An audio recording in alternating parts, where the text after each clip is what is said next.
faut regarder.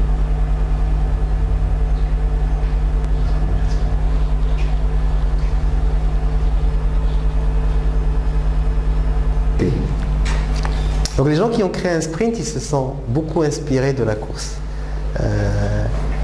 Si vous voyez en fait, une des choses que lui il fait pendant les sprints de courte durée, c'est ça en fait, c'est la vitesse constante.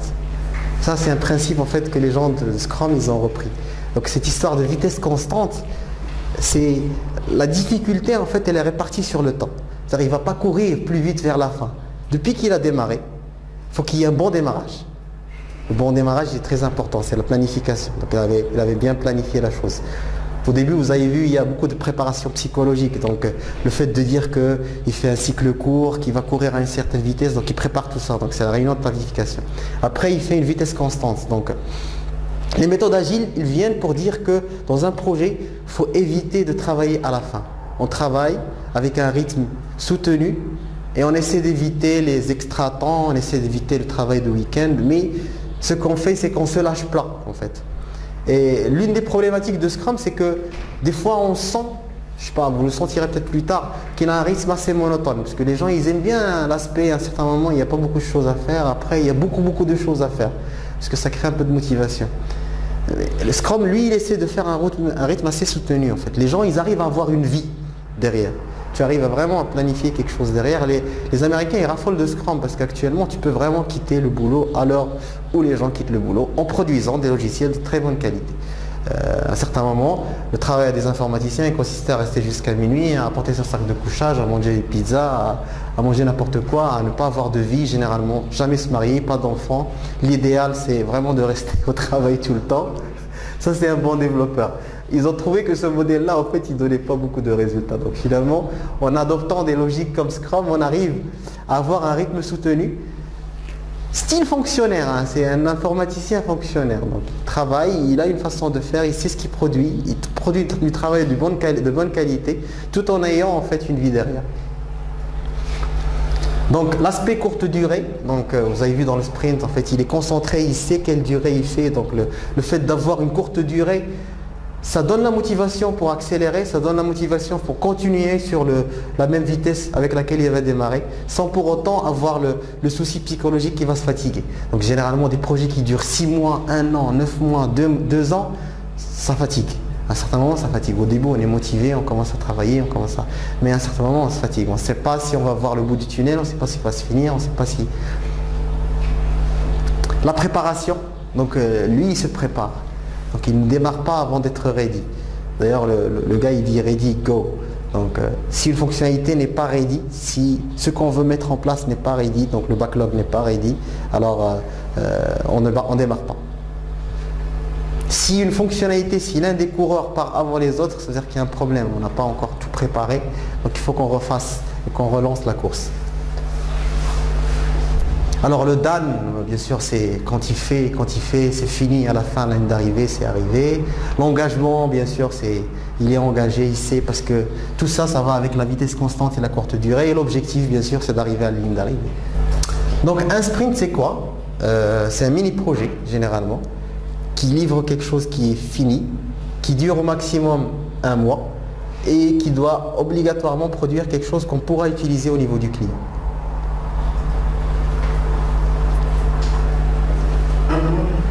Oui. C'est une question? Hein?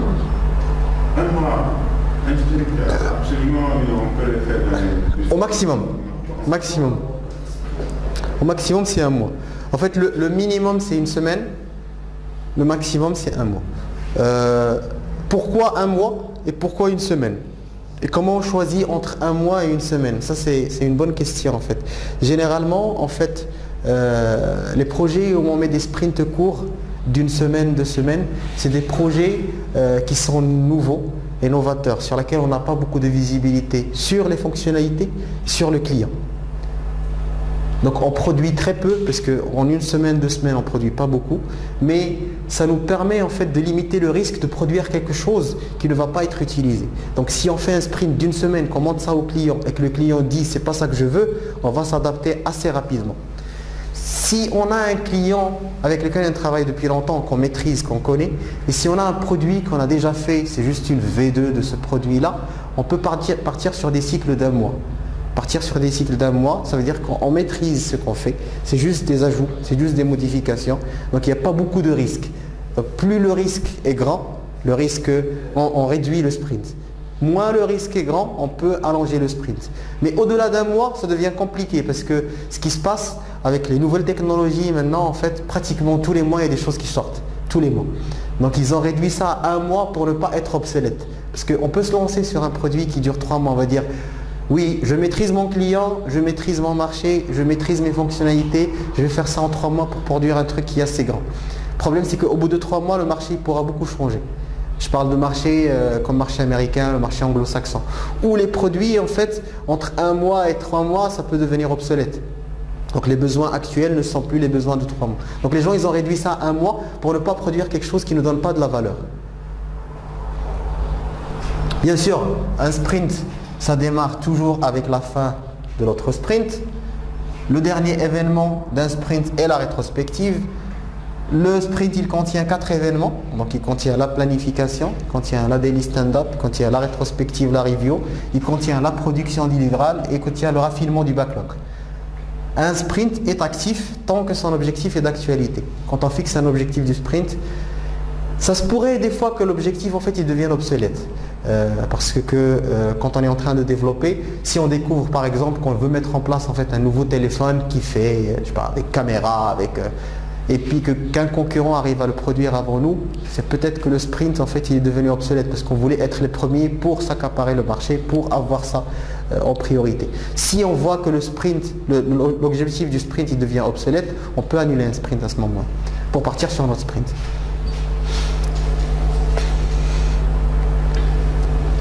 Donc bien sûr le sprint il doit produire quelque chose qui est utilisable. Dans le backlog, on peut intégrer d'autres éléments. On peut intégrer de la documentation, on peut intégrer de l'audit, on peut intégrer d'autres éléments. Et ces éléments-là, en fait, ils ne sont pas soumis à la définition de fait. Parce que la définition de Dan, elle est appliquée par rapport aux fonctionnalités qu'on livre au client. Oui, on parle beaucoup de cette notion en fait, d'émergence du travail. Parce que quand on schématise le travail, on le schématise relativement à un iceberg. Nous, ce qu'on voit, c'est juste la partie haute. Après, il y a beaucoup de choses qui sont cachées, qu'on découvre au fur et à mesure. Plus le niveau d'eau, en fait, il baisse, plus l'iceberg il monte et plus on voit des choses qu'on n'avait pas vues. Généralement, on voit que 30%, 40% de ce qu'il y a dans une fonctionnalité. Donc, le travail, en fait, il émerge. On le voit au fur et à mesure qu'on avance. Donc, durant le sprint, bien sûr, le backlog, il est actualisé parce que plus on découvre, plus on actualise. Pendant le travail aussi sur une tâche du sprint backlog, on trouve d'autres tâches, on les rajoute. Et au fur et à mesure, on continue.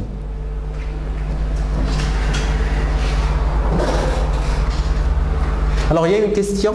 C'est généralement quand on démarre, en fait, on estime notre travail par rapport à quelque chose qu'on savait au niveau de la réunion de planification. Et comme le travail, il émerge, des fois, ça se pourrait que la grosse partie qui était cachée de l'iceberg, elle sorte beaucoup de surprises. Donc ça rajoute beaucoup de travail. Donc comment on fait dans ces cas de figure-là, à votre avis? Oui, mais si ça dépasse la taille du travail, si ça dépasse la taille de l'équipe, s'il y a beaucoup plus à faire. Oui, c'est toujours possible de diminuer. Ce qui est bien avec Scrum, c'est qu'en fait, il n'impose pas. Ce qu'il impose, c'est la qualité et le temps. Vous avez 2 semaines à produire quelque chose de très bonne qualité, quelque chose qui marche. Alors ce quelque chose, c'est l'équipe qui le définit.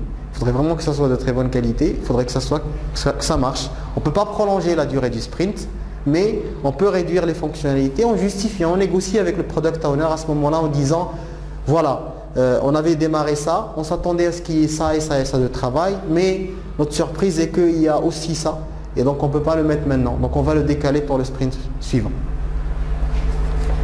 Après, il y a aussi une notion de découverte. Donc, quand on est en train de travailler, il y a beaucoup de curiosité. Il faut qu'il y ait une compréhension commune pour profiter de l'intelligence des gens, tous les gens, toute l'équipe. Il ne faut pas qu'il y ait de barrières sociales, il faut que les gens puissent discuter de façon tranquille, sans qu'il y ait de limitation. C'est ça durant les sprints? Oui. Ça, c'est durant le sprint. Durant le sprint, pour la découverte de ce qu'il y a dans les user stories. Donc, pour la complétion du travail de ce qu'il y a dans les user stories. Et puis, il faut éviter, parce que généralement, quand on ne fait pas beaucoup de conception, les gens peuvent partir dans une sorte d'enthousiasme individualiste. Donc, les gens, parfois, zappent tout ça, et dans un esprit d'accélération, veulent faire une conception mais de façon individualiste. Ça, il faudra vraiment éviter parce que généralement, ça casse tout le principe qui est derrière. En fait, il faut partager tous les aspects de conception avec l'équipe. Comme ça, l'équipe, elle donne son avis. Next. Alors, voilà une étude qui est assez parlante en fait. C'est une étude de 2002. Il y a une étude de 2005 qui dit 80%. Alors, les produits informatiques qui ont été produits jusqu'en 2002, 64% des fonctionnalités sont rarement, voire jamais utilisées. Quand je dis les fonctionnalités, je parle de produits qui sont très en vogue, très connus, du style Windows, du style Microsoft, du style... Donc, il y a un vrai souci, parce que il y a un travail, comme j'ai dit, un enthousiasme individualiste. Des développeurs qui veulent mettre en place en fait des fonctionnalités qui ne donnent pas de la valeur au client. Donc le fait de ne pas intégrer le client au moment de la construction, il fait en sorte que quand les gens en fait ils voient des ouvertures technologiques, ils essaient de rajouter des choses qui font que ça consomme des ressources, que ça consomme du temps, que ça consomme de l'argent, sans pour autant donner de la valeur ajoutée à l'entreprise. Parce que le client il ne veut pas payer pour ça. Lui il ne veut pas ça, ce n'est pas ses priorités. Donc ce qui fait, beaucoup de produits se retrouvent avec au moins entre 20 et 30% des fonctionnalités qui sont utilisées. Le reste, il n'est jamais vu, jamais utilisé. Et c'est vraiment une richesse en fait. Parce que si on se concentre, en fait, on se concentre sur les 20% utiles, c'est vraiment ce qui produit de la valeur. Et c'est le principe de Scrum en fait.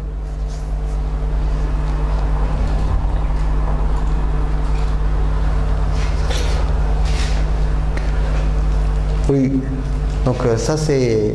Qu'est-ce qui se passe si l'équipe il finit avant la fin du sprint? C'est-à-dire qu'elle a planifié qu'elle arrive à finir en fait tout son travail avant la fin du sprint. Donc est-ce qu'elle attend? Est-ce qu'elle rajoute plus de tests et améliore la qualité? Est-ce qu'elle garde une réserve pour les surprises de dernière minute? Ou est-ce qu'elle en parle avec Product Owner et l'équipe?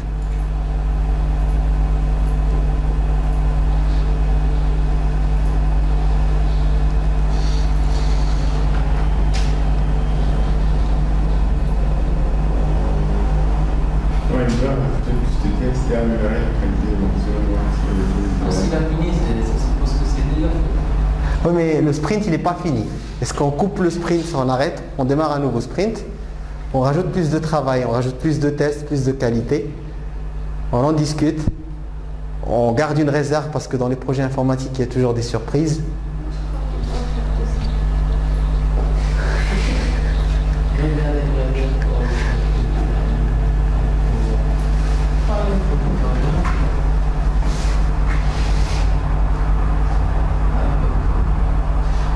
Oui, qui dit autre chose? C'est quoi ta réponse? Moi, je crois qu'il faut faire tout ça. Il faut parler au product owner, il faut essayer de retester, on ne sait jamais. Déjà, si on reteste,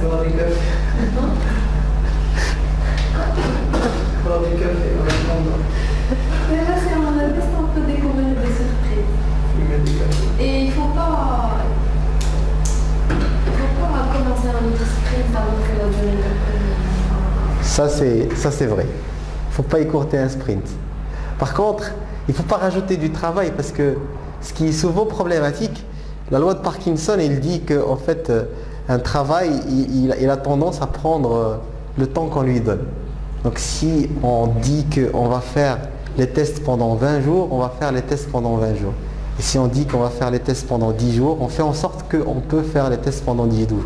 En fait, la personne qui va exécuter la tâche, quand elle voit en fait une certaine durée, elle va faire en sorte, de façon bonne intentionnelle, c'est-à-dire pas en étant de mauvaise intention. En fait, elle va rajouter des choses, elle va faire de la recherche, elle va voir en sorte comment on fait pour que le travail soit amélioré.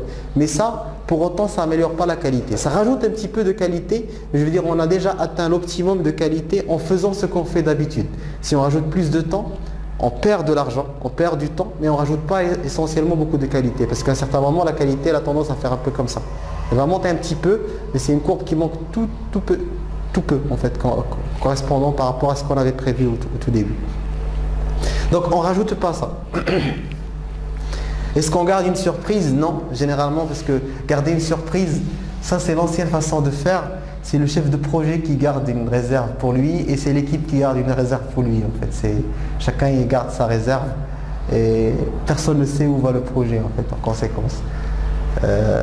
Attendre pour voir, oui, au tout début, pour voir si tout le monde... Pour prendre un café, oui, il n'y a pas de problème. Mais attendre pour voir 2 jours, 3 jours en attendant de s'assurer, non, ça c'est une perte de temps. Alors en parler avec le product owner, c'est ce qui semble le plus judicieux ici, parce que en parlant avec le product owner, en fait, ce qu'on peut faire, c'est peut-être en regardant qu'il y a des problèmes de qualité sur les anciens sprints, là on peut vraiment décider de rajouter des tests. Mais s'il y a quelque chose qu'on a déjà appris par rapport à l'expérimentation qui dit qu'il faut rajouter des tests, mais s'il ne faut pas rajouter des tests, il faut peut-être faire une mini review avec le product owner, lui expliquer ce qui a été fait et là à ce moment-là, lui il pourra dire qu'il y a des choses qui peuvent être améliorées, des fonctionnalités qui n'ont pas été atteintes ou que l'objectif du sprint n'est pas encore atteint. Si tout ça est fait, à ce moment-là on peut peut-être rajouter une fonctionnalité du product backlog et l'insérer dans le sprint backlog pour compléter en fait la durée du sprint.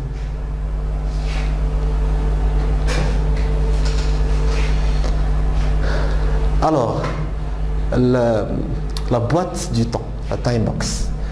Alors tous les éléments, tous les événements et tout ce qui se passe dans Scrum, il est time boxé en fait. Ça se passe dans une durée définie qu'il ne faut pas dépasser. Donc la time box en fait au début elle est définie par l'équipe, sauf pour les événements en fait, les réunions. Il est recommandé de garder la même time box tout au long du sprint, tout au long du projet. Parce que on a parlé en fait de la notion de vélocité.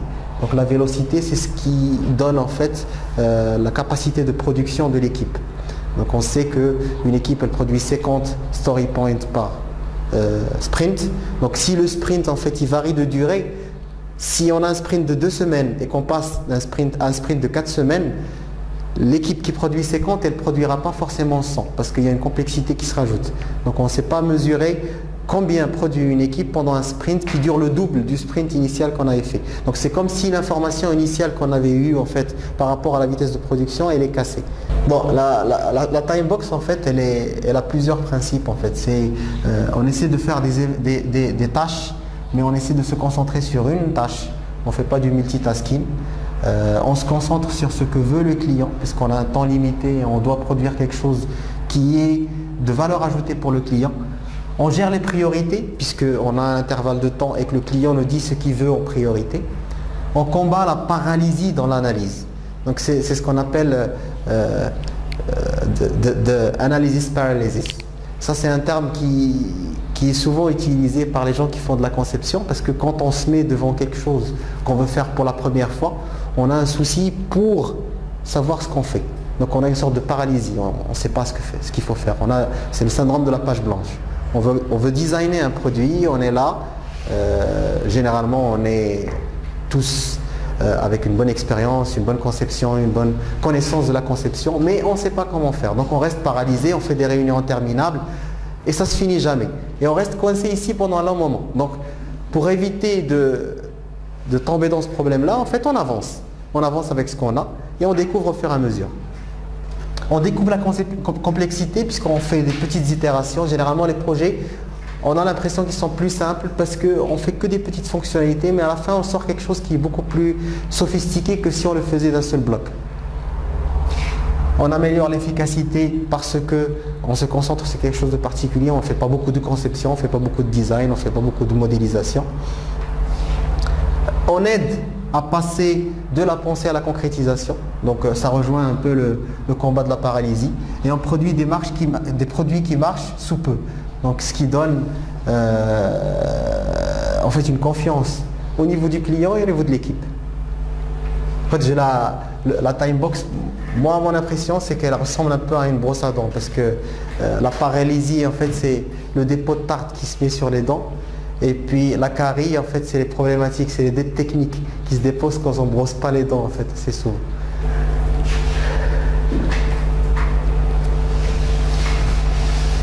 Oui, qu'est-ce qu'on fait si on ne peut pas finir dans la time box? Ça on en avait parlé. Ça on fait quoi?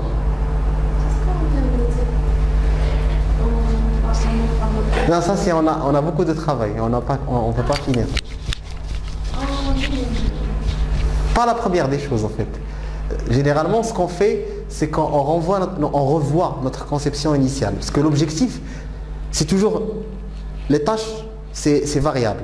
L'objectif, il est clair. L'objectif du sprint, il est clair. C'est un objectif qu'on met dans une phrase. Les tâches qu'on a identifiées au tout début, ça peut être beaucoup de tâches qui ne peuvent pas rentrer dans la time box qu'on avait identifiée initialement. Donc on peut tout remélanger. On essaie de voir en sorte si on peut atteindre l'objectif d'une certaine façon différente de la première conception, planification qu'on avait faite. Donc si on arrive à faire ça comme ça, c'est bien, parce qu'on va atteindre l'objectif du sprint. Sinon, c'est à ce moment-là qu'on en parle avec le product owner pour éliminer ou réduire en fait le périmètre du sprint. Donc les intérêts de la time box, en fait, c'est qu'elle permet de réduire les risques de perte à 1 mois au maximum. Ça, c'est très important, en fait. Ça, c'est dans les gros projets, il y a des projets qui ont duré pendant 1 an, 2 ans, voire même plus, voire 5 ans, et qui n'ont jamais été réceptionnés. Et plus on s'engouffre, plus le temps il est prolongé, plus on s'engouffre dans le fait de vouloir perfectionner, de vouloir rajouter un petit peu. C'est un peu la problématique du gars qui a cherché en fait de l'or dans le Sahara pendant 10 ans, dans le désert, pendant 10 ans. Alors au bout de 10 ans, lui il se pose la question, est-ce que je continue à chercher en fait encore 10 autres années ou j'arrête de chercher? C'est un peu ça comme ça en fait. Alors que s'il avait cherché pendant 1 mois et arrêté, il n'aurait pas beaucoup de problèmes. Donc lui, il cherche, il creuse, il n'a rien trouvé. Il y a des rumeurs qui disent que s'il continue à chercher pendant 10 mois, 10 années encore, il peut trouver quelque chose. Généralement, dans ce cas de figure-là, il ne peut pas abandonner les 10 ans. Il va continuer à chercher encore pendant 10 ans. C'est comme celui aussi qui se perd en cours de route. Donc s'il veut faire 15 km et qu'au début il ne pose pas la question par rapport au chemin et qu'il fait 7 km, s'il revient, il va refaire encore 7 km et en fait, il aura fait le même trajet. Donc il va consommer 7 km de perte et 7 km pour revenir. Alors qu'il avait posé la question au bout des 100 premiers mètres ou 200 premiers mètres, il aurait vraiment gaspillé juste 100 mètres ou 200 mètres. Donc c'est un peu ça l'intérêt de la time box. Alors la time box aussi, elle permet d'établir une confiance entre les clients et les fournisseurs, parce que c'est ça souvent qui permet de faire en sorte que les projets réussissent. En fait, les clients, il faudrait qu'on se mette un peu dans leur peau en fait. Ils ne comprennent pas grand chose à notre charabia d'informatique. Et ils se disent, généralement, ces gens-là, ils ne vont pas réussir. Parce que l'histoire, elle a vraiment montré que les projets informatiques, c'est des projets qui sont soumis à beaucoup d'échecs. Il faut comprendre que les études actuelles, ils montrent que seuls 30 à 40% des projets informatiques réussissent. Le reste, il est vraiment jeté dans la poubelle. Donc c'est vraiment quelque chose qui est compliqué parce que c'est de la créativité, parce qu'on est en train de créer des produits nouveaux. Ce n'est pas une industrialisation, ce n'est pas quelque chose qu'on a déjà fait avant. Donc les clients, en fait, ils sont sceptiques au tout début. Ils se disent, est-ce que ces gens-là, ils vont réussir? Est-ce qu'ils vont vraiment réussir à faire ce que je suis en train de demander? Et ce qui est bien avec les clients, c'est qu'ils n'engagent rien. Donc eux, ils donnent des idées, ils attendent pour voir. Et ils aiment bien que la confiance elle commence à être construite au fur et à mesure. Donc s'ils voient que les gens ils tâtonnent, ils peuvent se rétracter. Le client, il n'a rien prévu, il n'a rien perdu parce qu'il n'a rien payé. Alors que les gens qui sont dans l'équipe, ils sont investis, ils ont fait du travail pendant 6 mois, pendant 1 an, sans rien montrer. Et donc là, c'est un problème. Généralement, c'est un gros problème. Alors, les intérêts de la time box aussi, c'est que ça permet de savoir ce que veut le client. Ce que veut le client et comment est le client. Juste pour donner un parallèle avec ce qu'on avait vu dans la première rétrospective, donc on avait vu en fait des gens qui participent plus avec le monsieur, le directeur pédagogique, et on a vu en fait les gens qu'il fallait intégrer. Donc ça, on l'a su au bout de 15 jours. Généralement, dans des projets, tu ne vois ça qu'après 1 an, qu'au bout de 6 mois. Dans les projets classiques, c'est à ce moment-là que tu sens que la personne qui vient pour travailler avec toi n'est pas la bonne personne qui devrait travailler avec toi.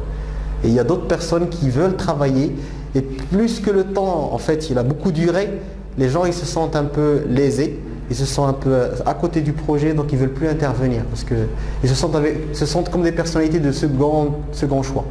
Donc ils ne veulent plus intervenir, et c'est là que les projets, en fait, ils cassent. Et puis ça permet l'adaptation des pratiques projets rapidement. Donc si on trouve qu'il y a des problématiques de qualité, on les adapte assez rapidement. Pas comme à la fin. Pas quand on découvre qu'il y a 1004 erreurs. Bon, important, ne jamais modifier la durée du sprint si on n'a pas fini le travail prévu. Donc on ne prolonge pas. On ne prolonge pas la durée d'un sprint. Il n'y a aucune possibilité d'ajustement. Il n'y a aucune possibilité d'ajustement. Même si on finit trop tôt tous les sprints. On remarque que les 3 premiers sprints sont finis dans une semaine. Mais il faut rajouter du travail. En fait ce qui est bien, c'est qu'on se dit, c'est comme le record du monde en fait. On dit, les gens qui courent 200 mètres, ils courent 200 mètres. On ne va pas modifier parce que le gars il court plus vite. On va dire non, toi tu fais 300 mètres parce que tu es plus rapide que les autres. Non, on met un record du monde, mais c'est sur les 200 mètres. Et on regarde combien les gens ils arrivent à parcourir. Donc celui-là il le fait en 12 secondes, celui-là il le fait en 10, celui-là il le fait en 9. Mais c'est toujours la même distance, on ne modifie jamais. Si les gens ont fini et qu'ils sont plus rapides, ils doivent rajouter du travail. Si les gens n'ont pas fini, on doit adapter, on doit éliminer du travail. Mais généralement, sur les sprints où on finit plus tôt, ça donne une motivation pour ajouter du travail pour le sprint prochain. Pour les sprints où on a fini plus tard, on sait qu'on s'est un peu rajouté du travail à tort. Et pendant la prochaine planification, on met un peu moins de travail. Donc on comprend aussi notre mécanisme de production à travers les cycles courts. Mais on ne modifie jamais la durée d'un sprint. Alors, il y a la possibilité, comme on dit, d'annuler un sprint. C'est-à-dire qu'on ne modifie pas la durée, mais on l'arrête carrément. On le modifie, ça c'est du ressort du product owner généralement, en concertation avec le client par rapport à des fonctionnalités ou un produit qui n'est plus valable, qui n'est plus viable, qui ne va plus donner de valeur par rapport au client. Donc on peut décider d'arrêter. Le problème avec ça, c'est que si on arrête, il faut qu'on reprenne tout le travail. Donc on va faire de la planification, on va faire de la conception, donc toutes les réunions on va les refaire. On arrête en fait souvent quand la société en fait elle change de stratégie ou le client a changé de stratégie ou que les tâches sont plus compliquées en fait. Toutes les tâches qu'on avait identifiées et généralement ça vient du fait que les user stories qu'on avait mis en place ne correspondent pas à la logique du invest en fait. Elles ne sont pas indépendantes, elles ne sont pas négociables, elles ne donnent pas de valeur, elles ne sont pas testables, elles ne sont pas estimables. Donc ce qui se passe après l'annulation, ça c'est, on fait une revue en fait du travail fait, on regarde ce qui est fait, ce qui n'est pas fait pour actualiser le backlog et puis on réestime le travail qui est fait en créant d'autres sprints. Alors il faut savoir que Scrum en fait il dit une chose par rapport au travail fait qui n'est pas montré au client. Il dit que le travail en fait il perd de sa valeur très vite parce que en fait la valeur elle vient de deux choses, elle vient de la relation entre le client et le fournisseur, des discussions et du rapprochement entre la discussion et de la présentation. Si le temps entre la discussion, la conception et la présentation il est trop lent, la valeur du produit il est perdu. Pour deux raisons. La première est que l'équipe en fait qui a produit, elle perd la connaissance du produit puisqu'elle est partie sur autre chose ou qu'elle a fait d'autres fonctionnalités, que les premières fonctionnalités ne sont plus connues. Donc elle est perdue parce qu'on ne sait plus modifier rapidement, parce qu'on ne sait plus comment mettre à jour, parce qu'on ne sait plus rajouter d'autres fonctionnalités. Donc ça c'est une perte. Donc ce qui fait que si on produit par exemple 100 user stories aujourd'hui, les 100 user stories au bout de 6 mois, elles ne valeront que 40 user stories. Et au bout de 1 an, elles valeront 0, même si on a le produit. Cette valeur-là, elle est très importante. On a le produit, il est développé, il est conçu, il est là, mais il vaut 0. Il vaut 0 parce que personne ne va l'utiliser. On a perdu la confiance du client, il n'y a plus de communication et on ne sait plus travailler sur ce produit-là parce que les gens ils sont partis ou les gens ne connaissent plus comment le maintenir. Donc ça peut tomber vraiment à zéro. Donc, c'est pour ça qu'il faut, quand on fait un travail, il faut vraiment arriver jusqu'au bout. Si on n'arrive pas jusqu'au bout, il perd sa valeur. Oui, l'annulation d'un sprint, en fait, elle est souvent traumatique. Donc c'est un événement qui est souvent déconseillé. Surtout que la durée des sprints, elle est assez courte. Donc il faut essayer de limiter au maximum, en fait, cette histoire d'annulation de sprint. Je vais parler d'un projet, en fait, que j'ai fait avec un client que je vais appeler la fondation. C'est un projet étatique, hein, avec le gouvernement, sur lequel on devait faire un système d'information assez gros. C'est un projet à fort budget, en fait, qui est assez gros, en fait, et qu'une société sur laquelle a pris et a commencé à travailler dessus. Le problème, c'est qu'ils ont investi, ils ont mis le paquet, vu l'argent qu'il y avait dedans. C'était une grosse somme d'argent, 400 000 euros, pour donner une estimation en euros, en fait. Donc ils ont mis le paquet, il y a beaucoup de gens qui ont commencé à spécifier. Et ce qui se passe, c'est qu'ils spécifient pendant longtemps, ils donnent la spécification au client pour valider, le client ne valide pas. Et puis il y a des événements qui se passent en cours de route, il y a des gens qui partent de chez le client, il y a des gens qui reviennent, les gens qui étaient en train de valider ne sont plus là. Donc ce qui fait que c'est que le projet il s'arrête, à un certain moment il est relancé. Moi je suis intervenu au moment où le projet avait passé déjà 3 ans, comme ça, dans la phase de spécification, sans pour autant en fait que le projet avance. Mais on avait tellement investi dans ce projet-là, les gens, la société avait tellement investi en termes de ressources, en termes de temps, qu'ils n'avaient plus la force en fait d'annuler ou d'arrêter, ou de dire voilà un projet qui ne va plus marcher et qu'il faut l'arrêter à un certain moment. Donc c'est un projet qui était tellement lent qu'on ne pouvait pas l'arrêter. L'avantage du Scrum, c'est que comme les projets sont courts, c'est des mini-projets d'1 mois, si on voit en fait qu'il y a vraiment de l'obscurité, on ne sait pas où on avance et on ne sait pas comment le client il va réagir, on peut décider d'arrêter. Et on limite les dégâts. Ça c'est un slide débat en fait. À votre avis, quelles sont les limites actuelles de la planification? Parce que là on va parler de la planification projet et la planification des sprints. Je ne sais pas si vous avez des idées. Quels sont les problèmes habituels qu'on trouve dans la planification? En général, pas de projet. Planification de vie, planification d'événements, planification de sortie, planification de voyage.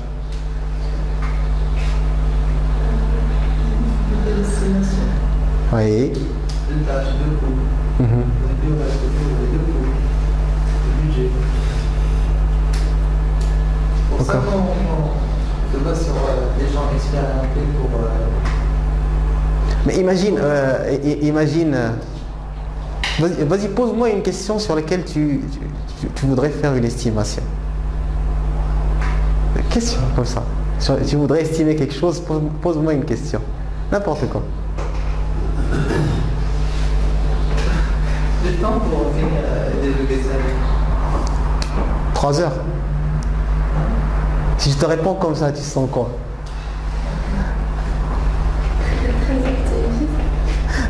Au-delà de l'optimisme. Est-ce que tu me crois déjà? Si je te dis 3 jours. 3 jours. Si je te dis 20 jours. Là je commence. Si je te dis 100 jours. Comment ça? Non, il y a un point en fait. On fait de la planification, même si tu as dit qu'il fallait qu'un expert intervienne. Mais si un expert intervient, il te balance un chiffre comme ça, tu ne vas pas le croire. Il faudrait vraiment qu'il décortique ça. En fait, le fait de décortiquer, ça donne un support par rapport aux chiffres. Parce que ce que les gens veulent dans la planification, c'est vraiment une seule date. Mais que la date, elle soit crédible. Parce que je vais baser plein de choses dedans. La date ou le coût, il faudrait qu'il soit crédible. Donc si tu me dis, je veux acheter une voiture, tel modèle, pour faire ça et ça et ça. Et que je te dis, voilà combien ça t'a coûté. Tu ne vas pas me prendre au sérieux. Sauf si je te dis, j'ai une expérience du marché, j'ai vérifié sur internet, voilà ce que ça dit, voilà ce que ça dit. Là tu pourras me croire et tu pourras réserver le montant qu'il fait. Donc ça c'est de la planification.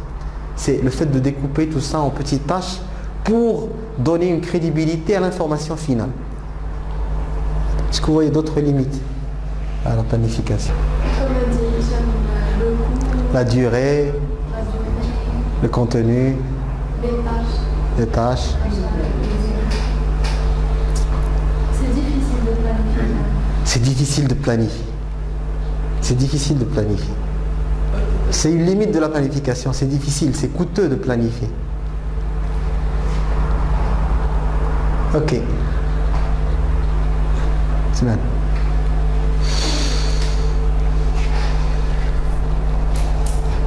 Alors le problème c'est que la planification en fait elle pose beaucoup de soucis.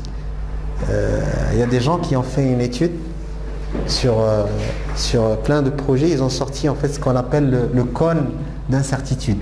Alors le cône d'incertitude en fait c'est notre estimation, le X, la variance, et puis l'avancement de cette variance-là en fonction des différentes étapes du projet. Donc quand on a juste la définition du produit au tout début, et qu'on donne une estimation, techniquement parlant, on est en train d'estimer entre 1,6 fois la première estimation et 0,6 fois l'estimation qu'on a fait au tout début. Alors pour donner un exemple, si un projet il dure 20 semaines, ce projet-là il peut prendre quelque chose d'entre 8 semaines et 32 semaines, vu les incertitudes qu'on a initialement sur le projet.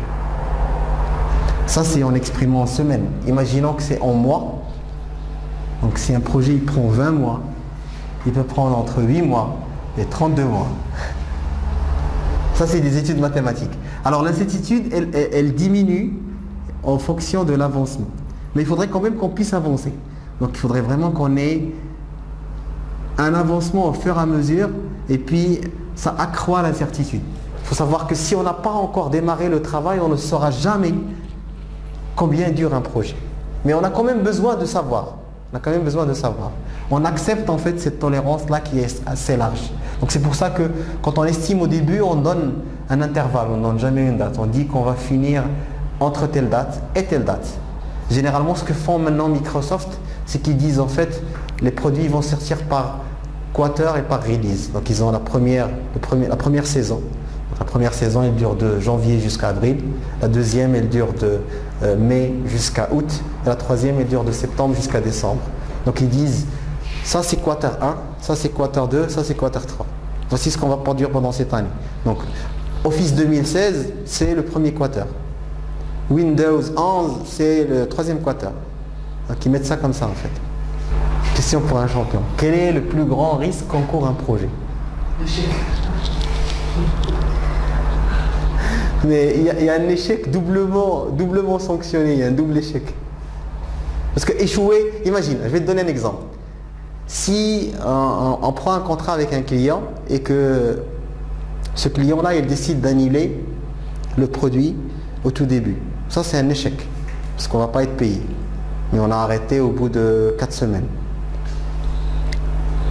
Alors, imaginons qu'on fasse le produit et puis que finalement le client il accepte, mais que ça nous coûte plus cher que ce que le client nous a payé. Ça aussi c'est un échec.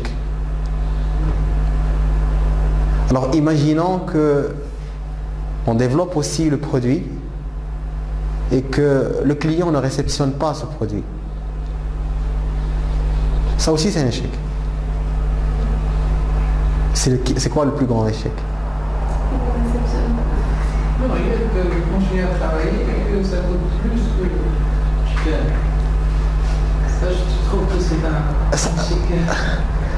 Ça, c'est un échec, mais imaginons que lui, il veut payer 100 et que le projet nous a coûté 120.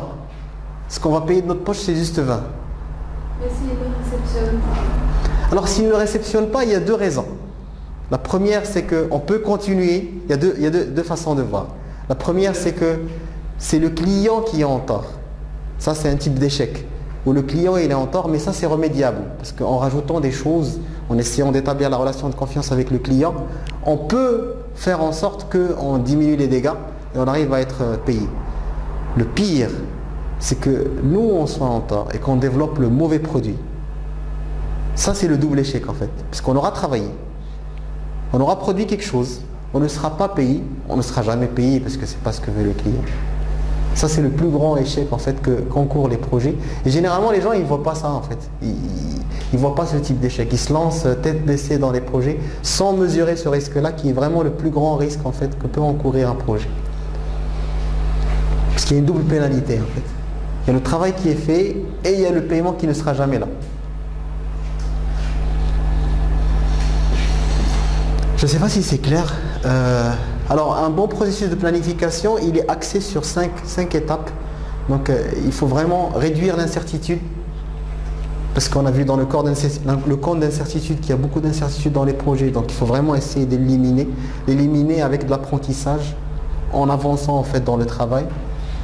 Donc c'est ce qu'on fait avec les itérations. Il faut réduire les risques. Donc réduire les risques, généralement, c'est l'exemple de la route enneigée entre Rabat et Ifrane en fait. Donc si on connaît le risque et on connaît où il est, on va enlever généralement ce qu'on appelle les buffers. En fait, les gens, quand ils ne voient pas comment réduire ou résoudre un risque, ils rajoutent quelque chose aléatoire. Donc il se dit, oui, pour aller de là à là, ça va prendre 4 heures, mais s'il y a tout ça, ça va prendre 15 heures. Il rajoute 10 heures comme ça, aléatoirement en fait. Donc ce qui fait que la planification, en fait, elle devient aléatoire.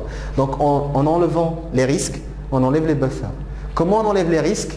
Alors Scrum, il propose ce qu'on avait dit la dernière fois, en fait, c'est la stratégie des spikes. Donc généralement, en fait, on rajoute dans le Sprint Backlog, en fait, des activités de découverte. Quand on veut faire quelque chose de nouveau, il y a quelqu'un qui va partir en mission de découverte pour travailler sur ça pendant 1 jour ou 2 et revenir avec plus de détails, donc plus d'informations qu'il va donner à l'équipe qui permettra en fait de réduire le risque et d'avoir plus de visibilité sur la tâche. Donc avant de fabriquer une fusée, supposons qu'on veut fabriquer une fusée, on va lancer quelqu'un sur le marché pour savoir combien coûte la matière première. Donc lui, il va travailler pendant 1 semaine. Supposons que la fabrication de fusée elle va coûter 1 an. On va investir 1 semaine, 10 jours en quelqu'un qui va faire une mission d'exploration, qui va revenir avec tous les éléments qui nous permettront de chiffrer. Ils vont nous dire, voilà combien coûte l'acier, voilà combien coûtent les composants électroniques, voilà combien les gens y passent de temps pour produire une fusée. Ah, voici les nouvelles technologies qu'il y a, voici les gens qui vendent ce matériel-là. Est-ce qu'il se trouve au Maroc ou pas?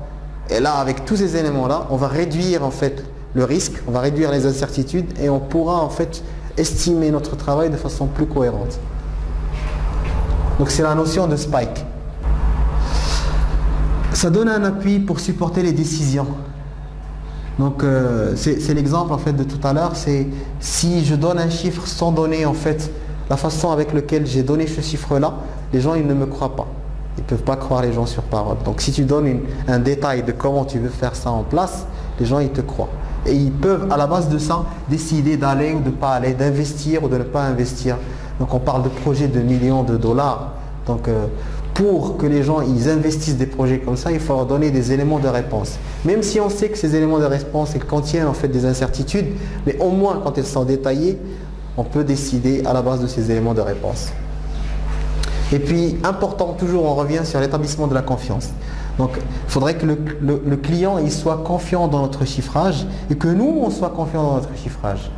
Une équipe qui fait des sprints et qui produit de la valeur, imaginons qu'avant on demandait au client d'évaluer notre travail à la base de documentation. C'est très subtil pour le client d'évaluer une documentation. On dit que le projet il a avancé à hauteur de 30% parce qu'on a produit les spécifications et les tests. Pour lui, le client, le projet il n'a pas avancé d'un iota, ça n'a pas bougé parce qu'on a produit juste un document qui contient 100 pages. Il ne sait pas encore si on a la capacité de produire tout ça. Même nous, on ne sait pas si on a la capacité de produire tout ça, parce que la phase de spécification, c'est une phase d'écriture qui est souvent assez simple, sur laquelle on ne met pas beaucoup d'efforts, parce qu'on sait qu'on va revenir dessus. Et si on trouve des trous, on les laisse comme ça. Mais on suppose quand même qu'on a avancé à 30%, alors qu'on n'a pas vraiment avancé. Donc cette histoire d'établissement de confiance entre le client et le fournisseur, et dans l'équipe elle-même, parce que l'équipe, quand elle commence à produire des choses palpables, elle se met en confiance, elle se rassure, elle sait qu'elle peut avancer. Alors là, je cite une phrase en fait qui rejoint cet aspect de planification. En fait, la limite à l'impact qu'a une personne, c'est son imagination et son engagement. Donc la planification, en fait, elle se base sur ces 2 éléments. L'imagination, pour découper en fait une tâche une fonctionnalité en sous-tâches. C'est important, il faut avoir de l'imagination, il faut avoir de la créativité. Et c'est ça qui crée de l'impact. Et l'engagement, parce qu'on peut avoir de l'imagination, mais on peut ne pas avoir la volonté de faire ce qu'on a imaginé. Donc du coup, le projet ne va pas avancer.